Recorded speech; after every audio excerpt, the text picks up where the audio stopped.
Epa, paz do amado Mestre Jesus esteja conosco, agora e sempre.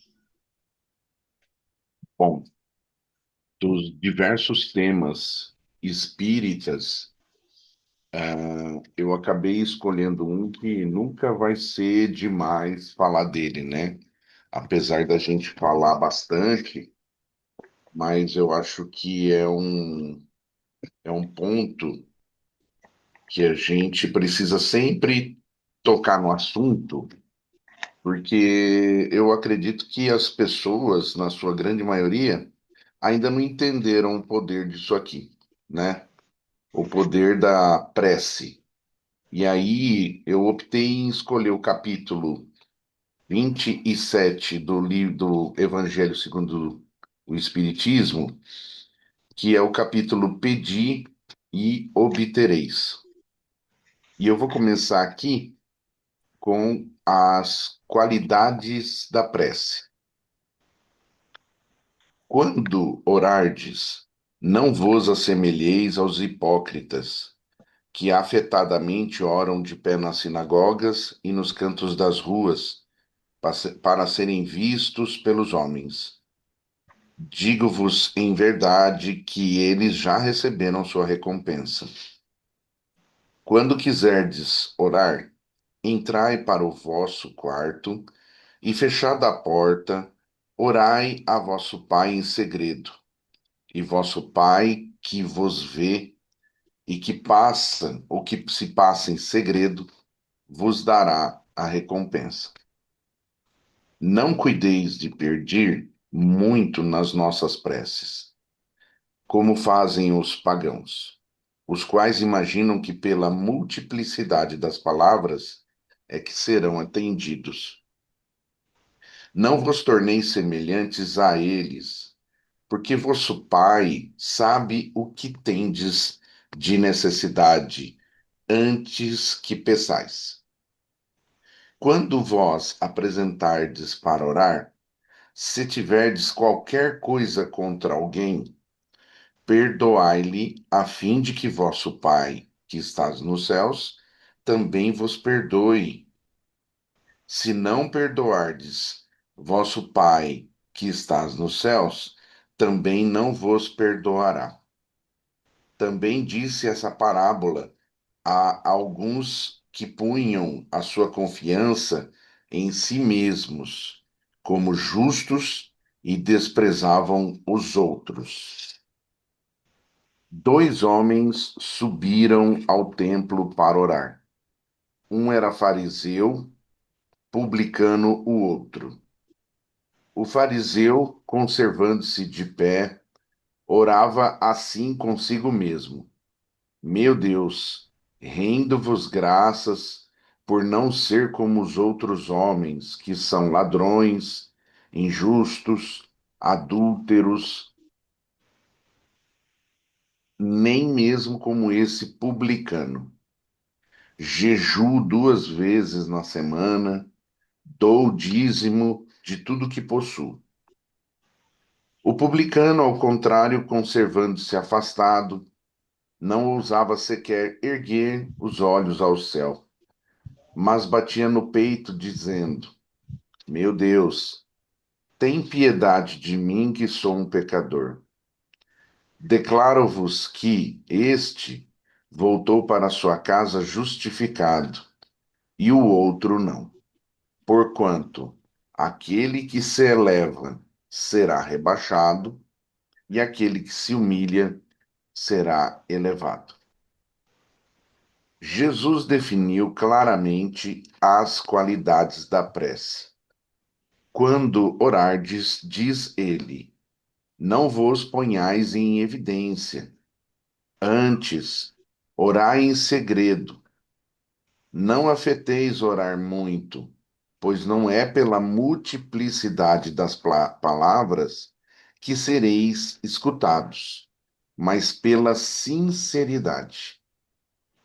Antes de orardes, se tiverdes qualquer coisa contra alguém, perdoai-lhe, visto que a prece não pode ser agradável a Deus se não parte de um coração purificado de todo sentimento contrário à caridade. Orai, enfim, com humildade, como o publicano, e não com orgulho, como o fariseu. Examinai os vossos defeitos, não as vossas qualidades. E se vos comparardes aos outros, procurai o que há em vós de mal. Ou seja, né, aqui nesse trecho, a gente recebe todas as nossas orientações para o desenvolvimento da prece. Muitas vezes a gente se esquece que a prece também é um momento de agradecimento. Muitas vezes a gente se esquece que a oração, né, a prece, é um momento de louvor. A gente acredita muitas vezes e acaba até utilizando a prece apenas para pedir, né? Pedir, e aqui fica claro, né, que não há necessidade de se fazer barulho com a prece, não há necessidade de se usar uma linguagem complicada, nem longa, nem pedir coisas e mais coisas, porque Deus sabe o que nós precisamos. Eficácia da prece. Seja o que for que peçais na prece, crede que obtereis, e concedido vos será o que pedirdes. Há quem conteste a eficácia da prece, com fundamento no princípio de que, conhecendo Deus as nossas necessidades, inútil se torna expô-las. E acrescentam os que assim pensam que, achando-se tudo no universo encadeado por leis eternas, não podem as nossas súplicas mudar os decretos de Deus. Sem dúvida alguma, há leis naturais e imutáveis que não podem ser abrogadas ao capricho de cada um. Mas, né, dai a crer-se que todas as circunstâncias da vida estão submetidas à fatalidade. Vai grande distância. Se assim fosse, nada mais seria o homem do que um instrumento passivo, sem livre-arbítrio e sem iniciativa. Nessa hipótese, só lhe caberia curvar a cabeça ao jugo dos acontecimentos, sem cogitar de evitá-los. Não devera ter procurado desviar o raio. Deus não lhe outorgou a razão e a inteligência para que ele as deixasse sem serventia, a vontade para não querer, a atividade para ficar inativo. Sendo livre, o homem de agir num sentido ou noutro, seus atos lhe acarretam e aos demais consequências subordinadas ao que ele fez ou não. Há, pois, devido à sua iniciativa, sucessos que forçosamente escapam à fatalidade e que não quebram a harmonia das leis universais. Do mesmo modo que o avanço ou atraso do ponteiro de um relógio não anula a lei do movimento sobre a qual se funda o mecanismo.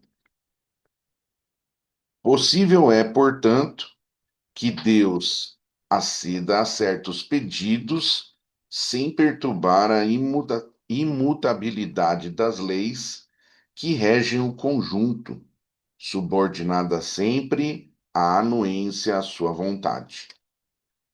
Existe um comentário que explica bem essa situação, que é aquela, né? Pode ser que eu tenha sede e eu caia na piscina. Se eu não abrir a boca, eu não vou beber água. Então, é aquela história. Deus sabe o que a gente precisa. Deus nos conhece. Deus sabe das nossas necessidades. Mas também tem que haver uma parte ativa por nossa parte de solicitar, de pedir, de demonstrar interesse através da oração, né? Para que um mal seja desfeito, para que, por exemplo, a gente possa receber boas orientações mentais sobre determinadas situações, né? E como a gente fala, né? Casa vazia, casa da bagunça. Inclusive, a gente não pode deixar de orar, porque a oração, imaginando que Deus sabe tudo, porque a oração é o estar atento, é o estar conectado, eu preciso, eu agradeço, eu louvo, né? A gente não pode esquecer esses três pontos da oração. A oração também não é só ficar pedindo, pedindo, pedindo, pedindo, como a gente comentou agora há pouco. Deus sabe o que a gente precisa, mas Deus também quer uma fé ativa. Ele quer uma fé raciocinada. Continuando aqui. Desta máxima, concedido vos será o que quer que pedirdes pela prece.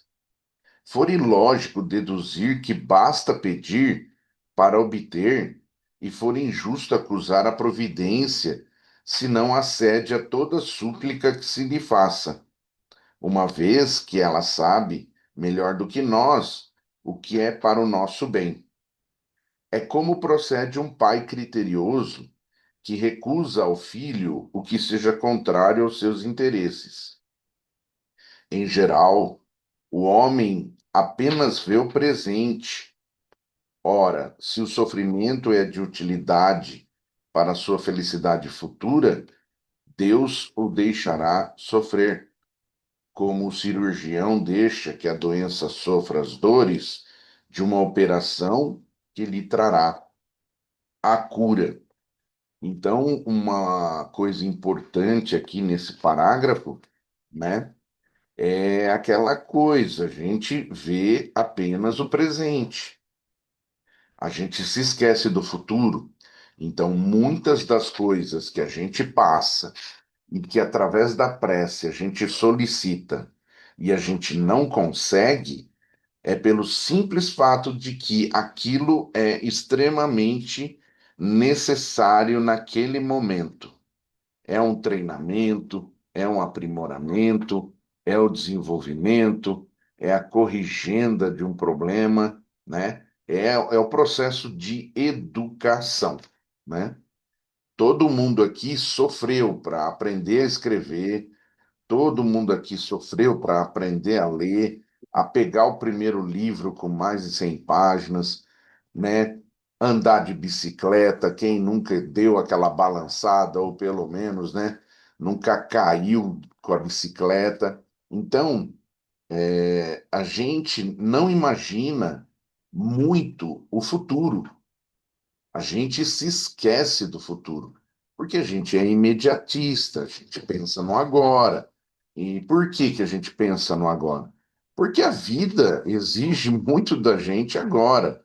Você tem que pagar a conta, você tem que estar vestido, você tem que amanhã estar trabalhando 7 horas da manhã, você tem que pensar no almoço, tem que pensar na janta, tem dinheiro para pagar a conta, não tem dinheiro para pagar a conta, vai encontrar aquele irmão difícil para trabalhar. Então a gente vive no piloto automático do dia a dia. Nossa, amanhã eu tenho que fazer isso, isso, isso e isso. Nossa, se eu pudesse, eu gostaria de ser milionário, porque aí eu não teria que trabalhar, não teria que fazer nada, eu ficaria em casa ali cuidando da minha vida, né? Como se isso fosse é, uma das melhores opções enquanto encarnado, né? A gente não pode esquecer que a gente está cultivando a beleza infinita, a gente está cultivando a riqueza, e a gente não pode esquecer, né, que a doutrina espírita fala que essas condições são extremamente complicadas, né?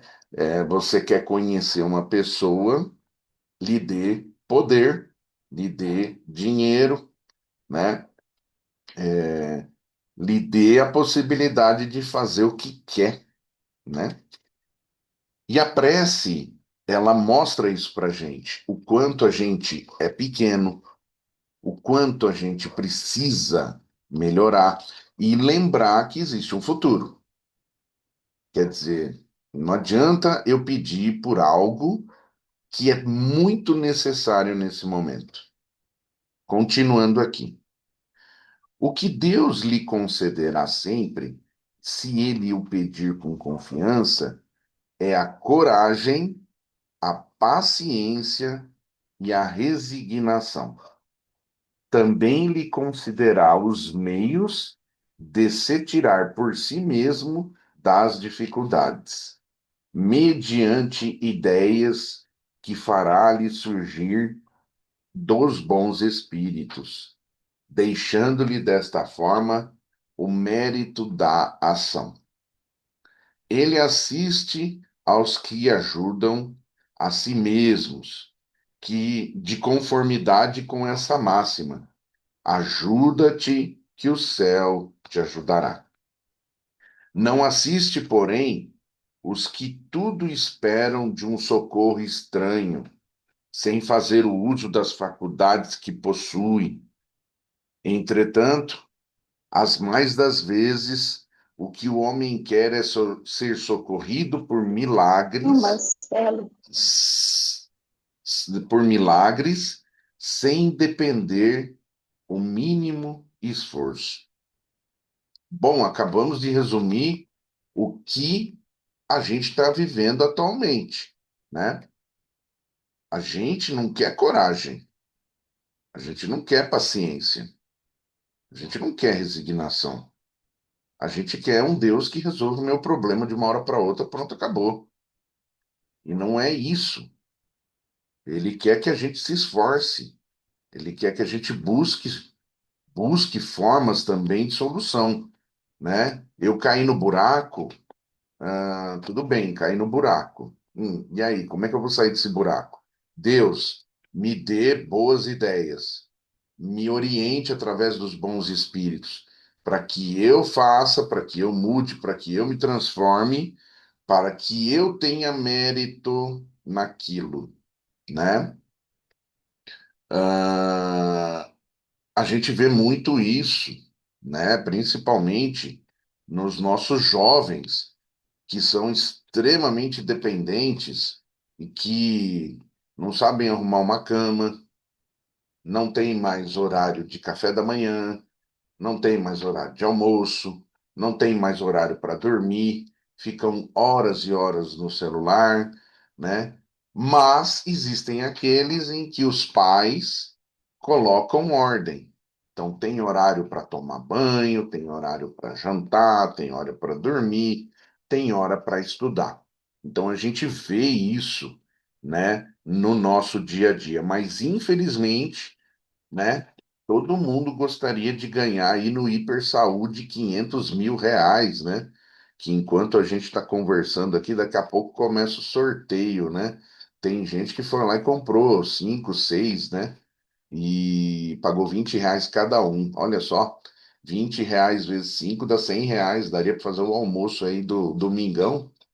E muita gente foi lá. Por quê? Porque R$ 500.000 vai resolver de uma maneira muito rápida muito problema, problema financeiro, problema de saúde e tudo mais. A gente sabe dessas dificuldades.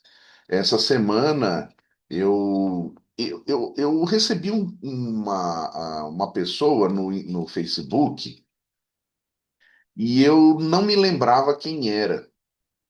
Eu falei, quem é essa pessoa? Quem é essa pessoa? E aí eu fui verificar, eu falei, eu conheço de algum lugar. Aluno não foi. E aí eu lembrei, ele foi um aluno do Instituto de Química da Unesp de Araraquara e que ele fez, entrou na licenciatura em Química no ano seguinte. Então eu fui veterano dele.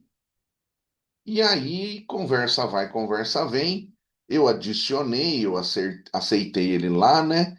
E eis que me assusto com a primeiro vídeo que eu vejo dele, que é um vídeo falando que o câncer voltou e que ele não tinha dinheiro porque ele teria que fazer um tratamento de mais de R$ 200.000 por mês e que ele teria que entrar através da justiça e ele sabe que não vai dar certo, porque ele já tinha perdido uma vez. E nessa hora que a gente vê, né, que a gente pede coisas na prece, né, a gente pede dinheiro, poder, a gente pede que aquela pessoa difícil com quem a gente trabalha no serviço desapareça, a gente pede para ser o professor de sala vazia, porque não quer aquele monte de aluno gritando na cabeça, né? A gente não quer confusão, a gente não quer dificuldade, a gente quer facilidade.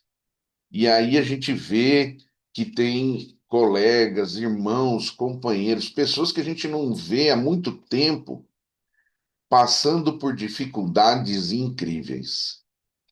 E aí a gente pensa, nossa, tô pedindo errado, da maneira errada, seguindo o caminho errado, e mas eu sou espírita, já não deveria ter aprendido, né? Eu sou espírita, eu já não deveria saber o que tem que ser feito, né? E eu já não sei o que é para fazer. E por que que eu não faço? Porque, claro, né, a gente tem as nossas tendências, a gente tem as nossas dificuldades, a gente tem todo um espírito viciado, né, em determinadas situações. Mas é interessante essa coisa de pedir, né? Essa coisa de pedir o socorro, de pedir ajuda, né? De pedir coragem, pedir paciência e a resignação a Deus. É difícil, né? A gente ouve falar muito, né, que Deus nos dê aí força para suportar as dificuldades, mas na verdade a gente queria que alguém resolvesse. Essa é a questão. Continuando, tomemos um exemplo. Um homem se acha perdido no deserto. A sede o martiriza horrivelmente. Desfalecido, cai por terra. Pede a Deus que o assista e espera. Nenhum anjo lhe virá dar de beber. Contudo, um bom espírito pode surgir com a ideia de levanta-se e toma um dos caminhos diante de ti. Por um movimento maquinal, reunindo todas as forças que lhe restam, ele se ergue, caminha e descobre ao longe um regato, né? Um local onde tem ali um repouso, tem água. Ao divisá-lo, ganha coragem. Se tem fé, exclamará: Obrigado, meu Deus, pela ideia que me inspiraste e pela força que me deste. Se lhe falta a fé, exclamará: Que boa ideia eu tive! Que sorte a minha de tomar o caminho da direita em vez do da esquerda. O acaso, às vezes, nos serve admiravelmente. Quando me felicito pela minha coragem e por não me ter deixado abater, né? Aqui nesse parágrafo, né, do item eficácia da prece, né, a gente verifica a importância da humildade, a humildade do pedido, a humildade da solicitação, a humildade de saber o, as responsabilidades. Eu sei que necessito de ajuda, então eu agradeço as boas ideias, os bons pensamentos, agradeço as oportunidades boas, as coisas que tornam as nossas vidas difíceis, né? Porque não é todo mundo que tem a sorte de ter um espírito mentor andando do nosso lado, botando a gente o tempo inteiro no nosso lugar, né? Então a gente acha que está caminhando sozinho e fala: não, se eu tivesse alguém aqui do meu lado dando direcionamento, seria tudo muito mais fácil, né? E a gente sabe que a gente pensa um pouquinho dessa maneira, né? A gente fala, nossa, estudei para isso. Nossa, olha como eu sou esperto. Olha como eu consigo. E a gente não se esquece que nessa encarnação a gente tenha essa formação. Na próxima encarnação pode vir como um completo idiota, né? Um completo desemparelhado de cérebro e ter que passar por uma encarnação extremamente difícil, né? E eu me lembro bem, né, da irmã do Valnei, a dona Leia, sempre falava: aproveite e estude o livro dos Espíritos agora que você consegue ler e enxergar, porque talvez na próxima encarnação você venha cego. E aí tem até livro em braille, mas se você vier com idiotia ou com qualquer limitação, você não vai conseguir. Você vai demorar. Então aproveite o seu tempo. Continuando aqui. Mas dirão, porque o bom espírito não lhe disse claramente: segue este caminho que encontrarás o que necessita. E a gente fica esperando, né? Por que que não aparece ninguém lá em casa falando assim, viu? Ó, hoje você vai fazer assim, assim, assim, assim. Ah, então tá bom, tá bom. Por que que isso não acontece, né? Porque não se lhe mostrou para guiar e sustentar o seu desfalecimento. Dessa maneira, tê-lo-ia convencido da intervenção da providência. Quer dizer, que se aparecesse um anjo, eu não falaria: olha, eu sou um ser extremamente inteligente, olha que ideia magnífica que eu tive. Não, foi você que me orientou e me ajudou. Dessa maneira, então, né? Primeiramente, para lhe ensinar que cada um deve ajudar a si próprio e fazer uso das suas forças. Essa é uma questão importante. Depois, pela incerteza, Deus põe à prova a confiança que nele deposita a criatura e a submissão desta à sua vontade. Olha que situação é essa aqui, ó. Vou repetir. Deus põe à prova a confiança que nele deposita a criatura e a submissão desta à sua vontade. Você acredita em mim só nas horas de desespero ou quando tudo está ótimo, maravilhoso, tudo está bem?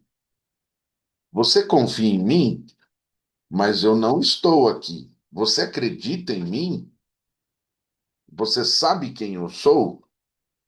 Né? Então é aquela situação. Você acredita em Deus? Em que momento? Uma vez eu fui numa missa em São Paulo, num mosteiro, e era domingo, 7 horas da noite. Normalmente, 7 horas da noite no domingo é a missa que tem mais gente, né? Chegamos lá, tinha 15 pessoas dentro da igreja, uma igreja gigante. Aí eu virei pro meu tio e falei assim, tio, era pequenininho, tinha o quê? 7, 8 anos de idade. Falei, tio, por que que tem pouca gente aqui? Cadê o povo dessa igreja? Ele falou assim: olha, você está em São Paulo. Muita gente não acha que Deus está aqui. Eu falei, mas como assim? Muita gente não precisa de Deus nesse momento, mas na hora que fica doente, na hora que sofre um acidente, na hora que precisa fazer uma cirurgia, na hora que alguém precisa de amparo, aí o pessoal vai lembrar de Deus. E outra coisa, ele me falou assim: nós estamos num bairro considerado bairro de classe alta. Muita gente que tem dinheiro não precisa de Deus. Ele disse isso, era pequenininho. E isso ficou na minha cabeça. Então, quer dizer, vamos imaginar, Deus. Deus está presente. Deus não vai fazer o que eu tenho que fazer. É como se a gente tivesse que acordar de um sonho, né? A gente vai dormir imaginando que no outro dia vai acordar com tudo resolvido. E não vai. Mas eu tenho fé que tem alguém cuidando de mim. Tem alguém cuidando das minhas necessidades. E quando às vezes a vida fica muito difícil, eu não sei se isso acontece com vocês, eventualmente acontece comigo, vem alguém e fala assim: isso é para você aprender a suportar isso que você já fez outros sentirem. E aí eu fico assim, ok, então vamos suportar a situação. Vamos seguir em frente, né? E aí continua. Aquele homem estava na situação de uma criança que cai e que quando dando com alguém, se põe a gritar e ficar à espera de que venham levantar.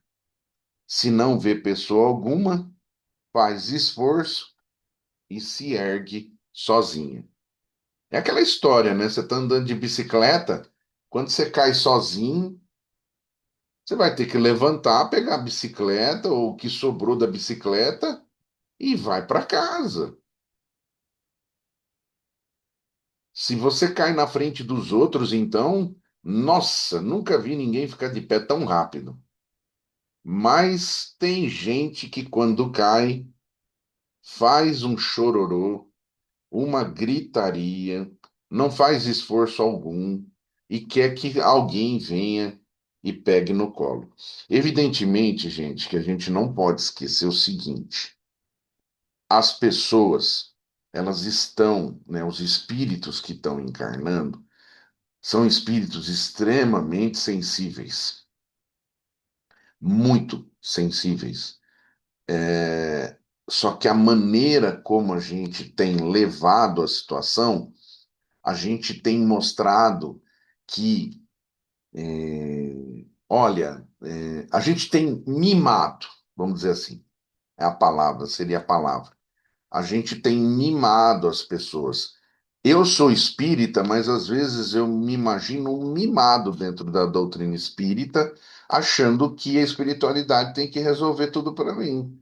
Eu vou falar, pô, mas por que que não me deram um toque aqui? Por que que não falaram isso, não falaram aquilo? Ninguém vai falar, se vira, corra atrás, tenha seu mérito, né? Porque quando a gente um dia tiver que prestar conta de tudo que a gente teve, a gente vai ter que assumir a responsabilidade do que fez, né? E não vai ter como eu botar a culpa em outro. Agora, se tiver outro aqui para me ajudar, eu vou falar, olha lá, ele não fez direito. Eu não fiz, ele não fez, ele não me explicou, eu não sabia, que é o que acontece hoje. Os alunos vão mal nas provas, culpa de quem? Culpa do professor. Não é que ele não estuda em casa, não tem horário para dormir, não tem horário para tomar banho, não tem horário para almoçar, para jantar, a família é completamente desorganizada. Não, a culpa não é isso. A culpa é do professor que não deu o exercício na prova que ele ensinou na lousa igualzinho. Para vocês terem uma ideia, a situação está tão complicada que na faculdade a gente está tendo que fazer prova em dupla e colocando as fórmulas em lousa, porque, olha, está uma situação complicada, né? Então a gente vivencia algumas coisas que mostram que as gerações que estão chegando são gerações que estão tendo certas facilidades que estão amolecendo o ser humano. Essa história de inteligência artificial, eu acredito que a inteligência artificial é um avanço, ótimo. Só que eu deixei de ler livro para montar a aula digitando lá, ó. Eu poderia ter feito, né? Monte uma aula sobre a prece, coloque todas as referências, coloque figurinha, coloque isso, aquilo. Nossa, é montar um PowerPoint bonitão daquele, né? Ia ficar uma graça. E todo mundo, nossa, como o Marcelo se esforça, né? A gente que acompanha o TCC, trabalho de conclusão de curso dos alunos, o tempo inteiro a gente tem que passar em ferramenta para verificar se eles não usaram inteligência artificial. É claro que vai chegar uma hora que a gente vai ter que normalizar isso aí de alguma maneira, porque isso vai fazer parte da nossa vida. Quem nunca lá no carro novo que comprou falou: Ok, Google, coloca no mapa aí como é que chega na cidade tal. E ele vai lá e pum. Pô, isso aí é importante, isso aí é interessante. Agora, o Google, escreve um artigo científico para mim aí, que eu preciso publicar, inventa umas referências aí, porque a inteligência artificial faz isso muito bem, e, né?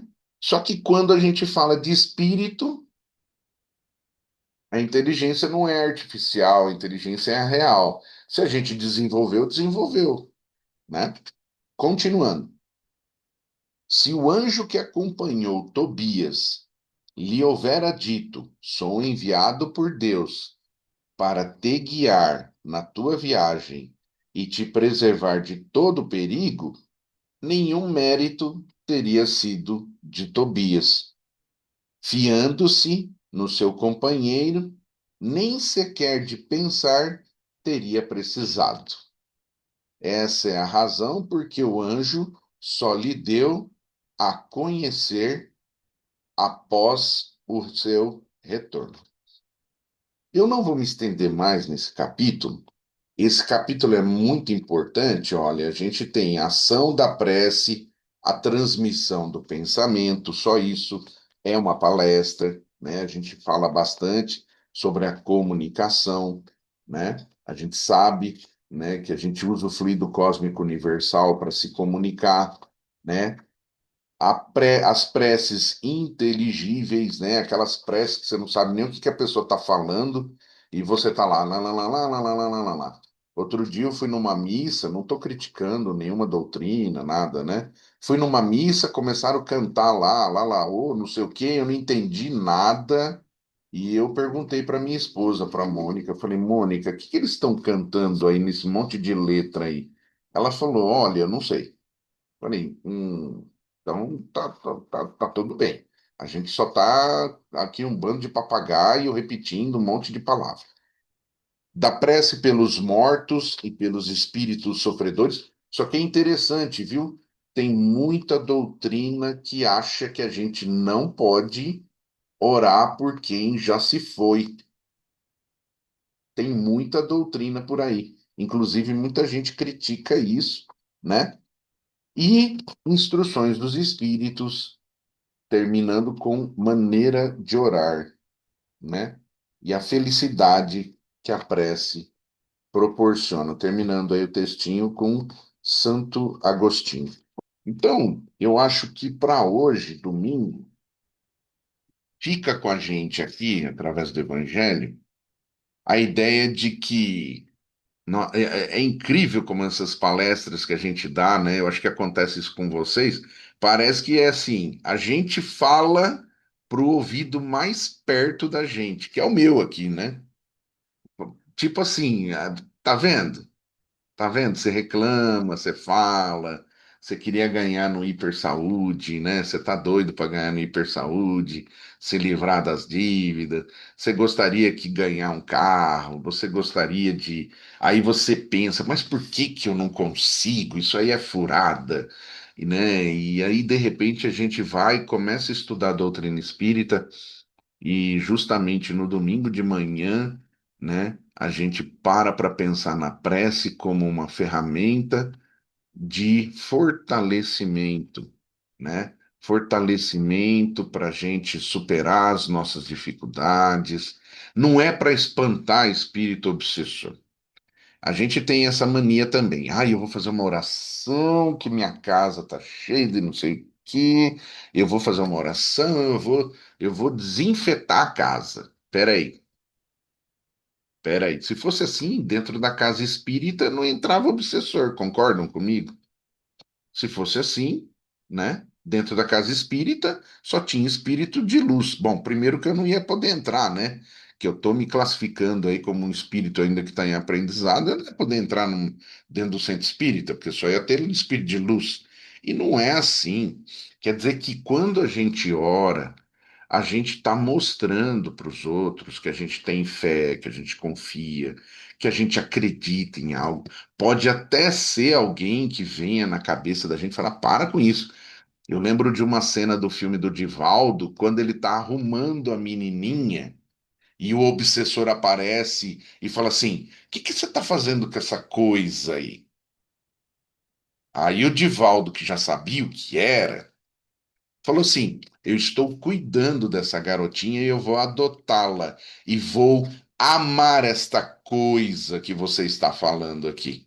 E aí o espírito já babá, de volta fala: Sua mãe, é o espírito da sua mãe. O obsessor sabia. É que o obsessor queria ver se o Divaldo tinha mudado, né? Daquilo que ele conhecia para o que era o Divaldo naquele momento. E daquele momento em diante, o obsessor segue seu caminho e vai embora. Então, a prece é atitude, e é uma atitude diária. A gente se deixa abater, né? As coisas da vida, perda de entes queridos, as perdas das coisas materiais, às vezes a perda da saúde, de coisas que a gente fazia quando era meninão, a gente não consegue fazer mais. E aí a gente começa a culpar Deus e o mundo. E aí, de repente, a gente dá uma palestra, a gente fala sobre a prece e percebe que a prece é para ganhar força, para seguir um ciclo natural, que é um ciclo de crescimento, que é um ciclo de evolução, e que a evolução não significa só subir. A evolução, às vezes, é cair e saber levantar, né? É cair, saber subir escada, é escorregar, bater, machucar, cuidar da ferida, levantar de novo, bater de novo, escorregar, cair, superar. Então, que nessa manhã de domingo a gente entenda a prece como não é só para espantar espírito, não é só para botar para correr a galera que não quer o nosso bem. Não, não, não. A prece é para nos dar forças, forças, e para a gente acreditar em nós mesmos. Então, eu acho que era isso a mensagem de hoje, né? Eu vou abrir para vocês fazerem os seus comentários, se alguém quiser fazer pergunta, né? Lembrando que faz tempo que eu não falo no domingo, né? Eu fiquei muito feliz quando a Thelma falou de falar no domingo, né? Daqui a pouco tem 3 pacotes de prova aqui para corrigir, faz parte da nossa vida, que Deus me dê paciência, me dê calma, tranquilidade, né? E sempre a gente vai arranjar um tempo para devolver para Deus aquilo que a gente tanto recebe de graça, né? Então eu acho que só tenho a agradecer a todos vocês pela oportunidade, agradecer aqui a Deus por ter escolhido um tema que estava precisando ouvir. Incrível, né? Eu estava precisando ouvir. e aí a gente segue firme. Então, fiquem à vontade aí, estou à disposição.